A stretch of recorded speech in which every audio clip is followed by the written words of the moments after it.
Hi friends, ಈ ಕತೆಯ ಮೊದಲ ಸಂಚಿಕೆಯನ್ನು ನೀವೀಗಾಗ್ಲೇ ನೋಡಿದ್ದೀರಾ ಅಂತ ಭಾವಿಸ್ತೀನಿ. ಇನ್ನೂ ನೋಡಿಲ್ಲ ಅಂದ್ರೆ ಈಗ್ಲೇ ಮೇಲೆ ಕಾಣ್ತಿರುವ ಐ ಬಟನ್ ಕ್ಲಿಕ್ ಮಾಡಿ ನೋಡಿ.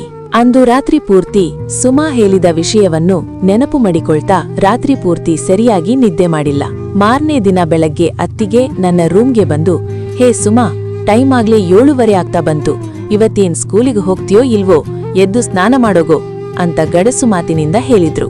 ನಾನು ಎದ್ದು ಬೇಗ ಬೇಗ ಸ್ಕೂಲಿಗೆ ರೆಡಿಯಾಗಿ ತಿಂಡಿ ತಿನ್ನುತ್ತಾ, ಅತ್ತಿಗೆ, ಅಣ್ಣ ಎಲ್ಲಿಗೋದಾ, ಬೆಳಗ್ಗೆಯಿಂದ ಕಾಣುತ್ತಿಲ್ಲ ಅಂತ ಅತ್ತಿಗೆನ ಕೇಳಿದೆ. ಆಗ ಅತ್ತಿಗೆ, ಬಾಳೆ ಬೆಳೆಗೆ ನೀರ್ ತಿರುವೋಕೆ ಹೋಗಿದ್ದಾನೆ, ನಾನು ಹೋಗ್ಬೇಕು, ನೀನು ಬೇಗ ತಿಂದು ತಟ್ಟೆ ಕೊಡು, ತೊಳೆದಿಟ್ಟು ಹೋಗ್ತೀನಿ ಅಂತ ಅತ್ತಿಗೆ ಬಾಕ್ಸಿಗೆ ಬುತ್ತಿ ತುಂಬುತ್ತಾ ಅಡುಗೆ ಮನೆಯಿಂದ ಗೊಣ್ಗಿದ್ಲು. ಆಗ ನಾನು, ಅತ್ತಿಗೆ, ನೀವು ಬುತ್ತಿ ತಗೊಂಡು ತೋಟಕ್ಕೆ ಹೋಗು, ಈ ತಟ್ಟೆ ತೊಳೆದಿಟ್ಟು ಹೋಗ್ತೀನಿ ಅಂದೆ. ಅದಕ್ಕೆ ಅತ್ತಿಗೆ, ಅಯ್ಯೋ ಬ್ಯಾಡ ತಾಯಿ, ನಿಮ್ಮಣ್ಣ ನನ್ನ ಮದುವೆಯಾಗಿರೋದು ರಾತ್ರಿ ಹಗ್ಲು ಅಂದೆ, ನಿನಗೆ ನಿಮ್ಮಣ್ಣಂಗೆ ಮತ್ತೆ ನಿಮ್ಮಪ್ಪ ಅಮ್ಮನಿಗೆ ಸೇವೆ ಮಾಡಕ್ಕೆ ಅಂತ ಅಂದ್ರು. ಅದಕ್ಕೆ ನಾನು, ಬೆಳಗ್ಗೆಯಿಂದ ಸಂಜೆವರೆಗೂ ಮಾತ್ರ ತಾನೇ ನೀವು ಕೆಲಸ ಮಾಡೋದು, ರಾತ್ರಿ ಆರಾಮಾಗಿ ಮಲ್ಗ್ತೀಯಾ ಅಂದೆ.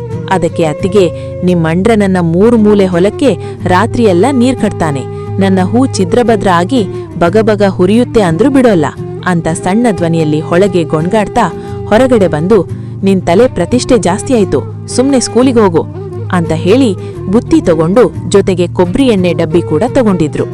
ನಾನು, ಅತ್ತಿಗೆ, ಎಣ್ಣೆ ಡಬ್ಬಿ ಯಾಕೆ ಅಂದು ಕೂಡ್ಲೆ ಅವರು ನಾಚುತ್ತಾ, ನಿಮ್ಮಣ್ಣನ ಜನರೇಟರ್ ಮಿಷೀನು ಚೆನ್ನಾಗಿ ಹೊಡಿಬೇಕಲ್ಲ ನೀರನ್ನ, ಅದಕ್ಕೆ ಈ ಎಣ್ಣೆ ಹಚ್ಚಿ ಇನ್ನೂ ಸ್ಪೀಡ್ ಜಾಸ್ತಿ ಮಾಡಿಸೋಣ ಅಂತಿದ್ದೀನಿ ಅಂತ ನಗುತ್ತಾ ಹೇಳಿದ್ರು. ನಾನು ಆ ಮಾತಿಗೆ, ಯಾವ ಹೊಲಕ್ಕೆ ಅತ್ತಿಗೆ, ನಿಮ್ಮ 3 ಮೂಲೆ ಹೊಲಕ್ಕ, ಅದ್ರಲ್ಲಿ ಯಾವ ಬೆಳೆ ಬೆಳೆಸಿದ್ದೀರಾ ಅಂದೆ. ಅವರು, ಅದ್ರಲ್ಲಿ ಕರಿಜೋಳ ಬೆಳೆಸಿದ್ದೀನಿ, ಇವಾಗ ನಿಮ್ಮಣ್ಣ ಕರಿಜೋಳ ಒಂದೊಂದೇ ಕಿತ್ತು ಅವನು ಪಂಪ್ ಸೆಟ್ಗೆ ಈ ಕೊಬ್ಬರಿ ಎಣ್ಣೆ ಹಚ್ಚಿ ನೀರು ಹಾಯಿಸ್ತಾನೆ, ನೀನು ಸ್ಕೂಲಿಗೆ ಹೋಗೋದು ಬಿಟ್ಟು ನೋಡುವಂತೆ ಬಾ ಅಂತ ಕೈಯಲ್ಲಿದ್ದ ಕೊಬ್ಬರಿ ಎಣ್ಣೆ ಡಬ್ಬಿ ತೋರಿಸುತ್ತಾ ಹೇಳಿದ್ರು. ಆ ಮಾತಿಗೆ ನಾನು, ಹಾಗಾದ್ರೆ ನಾನು ಇವತ್ತು ತೋಟಕ್ಕೆ ಬರ್ಲಾ ಅತ್ತಿಗೆ ಅಂದೆ. ಅವರು ಕೋಪ ಮಾಡ್ಕೊಂಡು, ಸ್ಕೂಲಿಗೆ ಹೋಗು ಅಂದ್ರೆ ತೋಟಕ್ಕೆ ಬರ್ತಾಳಂತೆ, ಮಾಡೋಕೆ ಮಾಡಿಸ್ಕೊಳಕ್ಕೆ ನಿಮ್ಮಣ್ಣ ನಾನೇ ಸಾಕು, ಸುಮ್ನೆ ಸ್ಕೂಲಿಗೆ ನಡಿ ಅಂದ್ಲು. ಹೀಗೆ ಅತ್ತಿಗೆ ಹತ್ತಿರ ಮಾತನಾಡುತ್ತಾ ಆಗ್ಲೇ 9 ಗಂಟೆ ಆಗಿತ್ತು. ಅತ್ತಿಗೆ ಮನೆ ಬೀಗ ಹಾಕಿ ಬುತ್ತಿ ತಲೆ ಮೇಲೆ ಹೊತ್ಕೊಂಡು ತೋಟದ ಕಡೆಗೆ ಹೊರಟ್ರು. ನಾನು ಸ್ಕೂಲಿನ ಕಡೆ ಹೊರಟೆ. ಮನೆಯಲ್ಲೇ ಅತ್ತಿಗೆ ಜೊತೆಗೆ ಮಾತನಾಡುತ್ತಾ ಲೇಟಾಗಿ ಹೊರಟಿದ್ದರಿಂದ ನಮ್ಮ ಮನೆಯಿಂದ ಸ್ಕೂಲಿಗೆ ಹೋಗುವಷ್ಟರಲ್ಲಿ ಟೈಮ್ 10:30 ಆಗಿತ್ತು. ಆಗ್ಲೇ ಎಲ್ಲರೂ ಪ್ರೇಯರ್ ಮುಗಿಸಿ ಕ್ಲಾಸ್ ರೂಮಲ್ಲಿ ಕುಳಿತಿದ್ರು. ಸ್ಕೂಲ್ ಆವರಣ ಖಾಲಿಯಾಗಿತ್ತು. ಎಲ್ಲ ರೂಮ್ಗಳಲ್ಲಿ ಆಗ್ಲೇ ಪಾಠ ಶುರುವಾಗಿತ್ತು. ನಾನು ಹೊಳಗೆ ಹೋಗೋದಾ ಇಲ್ಲ ಮನೆಗೆ ಹೋಗೋದಾ ಅಂತ ಯೋಚನೆ ಮಾಡ್ತಾ ನಮ್ಮ ಶಾಲೆಯ ಹಿಂಬಾದಿಯಿಂದ ಕ್ಲಾಸ್ ರೂಮ್ ಕಿಟಕಿಯಲ್ಲಿ ಎಣುಕಿ ನೋಡುವಾಗ ಮ್ಯಾಥ್ಸ್ ಟೀಚರ್ ಕಮಲಾ ಮಿಸ್ಸು ಎಲ್ಲರ ಬಳಿ 20ರವರೆಗೆ ಮಗ್ಗಿ ಹೇಳಿಸುತ್ತಿದ್ರು. ಹೇಳದವರನ್ನು ದೊಣ್ಣೆಯಿಂದ ಸರಿಯಾಗಿ ಹೊಡೆಯುತ್ತಿದ್ರು. ನಂಗಂತೂ 20ರ ಮಗ್ಗಿ ಇರ್ಲಿ, ಸರಿಯಾಗಿ 9ನೇ ಮಗ್ಗಿ ಕೂಡ ಹೇಳೋಕೆ ಬರೋಲ್ಲ. ಹೊಳಗಡೆ ಹೋಗೋಕೆ ಭಯ ಆಗಿ ಇವತ್ತು ಸ್ಕೂಲಿಗೆ ಹೋಗೋಕ್ಕಿಂತ ಹಿಂಗಿಂದ ಹಿಂಗೆ ಮನೆಗೆ ಹೋಗೋದು ಒಳ್ಳೇದು ಅನ್ಕೊಂಡು ಅಲ್ಲಿಂದ ಮೆಲ್ಲನೆ ಮನೆ ಕಡೆ ದಾರಿ ಹಿಡಿದೆ. ಹಾಗೂ ಹೀಗೋ ಆಟ ಆಡ್ಕೊಂಡು ಮನೆಯ ಹತ್ರ ಬಂದೆ. ಅದೆಲ್ಲ ಸರಿ, ಸ್ಕೂಲಿನಲ್ಲೇನೋ ಮಗ್ಗಿ ಹೇಳಕ್ಕಾಗೋಲ್ಲಂಟ ತಪ್ಸ್ಕೊಂಡ್ ಬಂದೆ. ಈಗ ಅಣ್ಣ ಅತ್ತಿಗೆಗೆ ಏನ್ ಹೇಳೋದು ಅಂತ ಯೋಚನೆ ಮಾಡುವಷ್ಟರಲ್ಲಿ ಒಂದು ಐಡಿಯಾ ತಲೆಗೆ ಬಂತು. ಮೆಲ್ಲನೆ ಅತ್ತಿಗೆ ಬಳಿ ಹೋಗಿ ಡೇಟ್ ಆಗಿದ್ದೀನಿ ಅಂತ ಸುಳ್ಳು ಹೇಳಿದ್ರಾಯ್ತು ಅನ್ಕೊಂಡು ಮನೆ ಹತ್ರ ಬಂದ್ರೆ ಮನೆ ಬೀಗ ಹಾಕಿದೆ. ಬೀಗ ಅತ್ತಿಗೆ ತಗೊಂಡು ಹೋದ್ರಲ್ವಾ ಅಂತ ನೆನಪು ಮಾಡ್ಕೊಂಡು, ಇನ್ನೇನು ಅತ್ತಿಗೆ ಬಾಳೆ ತೋಟಕ್ಕೆ ಅಣ್ಣನಿಗೆ ಊಟ ತಗೊಂಡು ಹೋಗಿದ್ದಾಳೆ, ಅಲ್ಲೇ ಹೋಗಿ ಬೀಗ ಇಸ್ಕೊಂಡ್ ಬಂದ್ರೆ ಆಯ್ತು ಅಂತ ನಮ್ ತೋಟದ ಕಡೆಗೆ ಹೊರಟೆ. ತೋಟದಲ್ಲಿ ಎಲ್ಲಿ ಹುಡುಕಿದ್ರೂ ಅಣ್ಣ ಅತ್ತಿಗೆ ನಾಪತ್ತೆ. ಏನಾದ್ರೂ ಪೇಟೆ ಕಡೆ ಹೋದ್ರಾ ಅನ್ನೋ ಯೋಚನೆ ಬರುವಷ್ಟರಲ್ಲಿ ಅಣ್ಣನ ಬೈಕು ನಮ್ ಬಾವಿ ಹತ್ರ ಇರೋ ಪಂಪ್ ಹೌಸ್ ಹತ್ರ ನಿಂತಿತ್ತು. ನೀವು ಇಲ್ಲಿದ್ದೀರಾ ಅನ್ಕೊಂಡು ಇನ್ನೇನು ಅತಿಗೆ ಅಂತ ನನ್ನ ಬಾಯಿಂದ ಬರುವಷ್ಟರಲ್ಲಿ ಪಂಪ್ ಹೌಸ್ ಚಿಕ್ಕ ಕಿಟಕಿಯಲ್ಲಿ ನಾನ್ ಯಾವತ್ತೂ ನೋಡಿರದ ವಿಚಿತ್ರ ನನ್ ಕಣ್ಣಾರೆ ನೋಡ್ಬಿಟ್ಟೆ. ಅಣ್ಣ ಅತಿಗೆನ ಕೆಳಗಡೆ ಹಾಕಿಕೊಂಡು ಯುದ್ಧ ಶುರು ಮಾಡಿದಾನೆ. ನಾನು ಹಾಗೆ ಅದನ್ನೆಲ್ಲ ಕಿಟಕಿಯಿಂದ ನೋಡ್ತಾ ಇದ್ದೆ. ಯುದ್ಧ ಇವಾಗ ಶುರುವಾಗಿದೆ. ಅತಿಗೆನ ಕೆಳಗೆ ಹಾಕೊಂಡಿದ್ದ. ಅತಿಗೆ ಮೆಲ್ಲ ಧ್ವನಿಯಲ್ಲಿ, ಉರಿಯುತ್ತೆ, ನಿಧಾನಕ್ಕೆ ಯುದ್ಧ ಮಾಡು ಅನ್ನುತ್ತಿದ್ದಳು. ಕಪಾಳಕ್ಕೆ 2 ಏಟು ಹೊಡೆದು, ಸುಮ್ನೆ ಮಲಗೆ ಅಂತ ಜೋರಾಗಿ ಬಾಯಿ ಮಾಡ್ತಿದ್ದ. ನಂತರ ಅಣ್ಣ ಅವನ ಕೈಯಿಂದ ಅವಳ 3 ಮೂಲೆ ಹೊಲದಲ್ಲಿ ಬೆಳೆದಿರುವ ಕರಿಜೋಳವನ್ನು ಮೆಲ್ಲಗೆ ಸವರುತ್ತಾ ಹೊಲದಲ್ಲಿರುವ ಬಾವಿಯಲ್ಲಿ ಅವನ ಕೈ ಹಾಕಿ ಏನೋ ಕೀಳುತ್ತಿದ್ದ.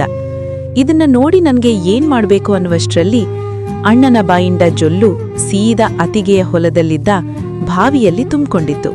ನಂತರ ಅತಿಗೆಯ ಕರಿಜೋಳದ ಸಸಿಗಳನ್ನು ಅವನ ಬಾಯಿಂದ ಕಚ್ಚಿತಿದ್ದ.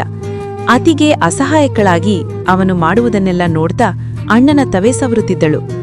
ಆಮೇಲೆ ಅಣ್ಣ ಅಲ್ಲಿಂದ ಒಮ್ಮೆಲೆ ಮೇಲೆ ಬಂದು ಅತಿಗೆಯ ಕಿತ್ತಳೆ ಹಣ್ಣುಗಳ ಮೇಲಿರುವ ಹೊದಿಕೆಯನ್ನು ಕೆಳಗೆ ಸರಿಸಿ ಕಿತ್ತಳೆ ರಸ ಹೀರಲು ಮುಂದಾದ. ಅತಿಗೆ ಸಾಕ್ ಬಿಡೋಲೋ, ನಾಳೆಗಿರ್ಲಿ, ಹಣ್ಣುಗಳು ಬಾಡ್ತವೆ ಅಂತ ಕಣ್ಮುಚ್ಕೊಂಡು ಮೆಲ್ಲನೆ ಗೊಣಗುತ್ತಿದ್ದಳು. ಆಮೇಲೆ ಇದ್ದಕ್ಕಿದ್ದಂತೆ ಅದೇನೂ ಆಯಿತೋ ಗೊತ್ತಿಲ್ಲ, ಅಲ್ಲಿಂದ ಅಟ್ಟತ್ತನೆ ಎದ್ದು ಅತಿಗೆಯ ಬಾವಿಯಾಯಿ ತನ್ನ ಬೋರ್ ಹಾಕಲು ಪ್ರಾರಂಭಿಸಿದ.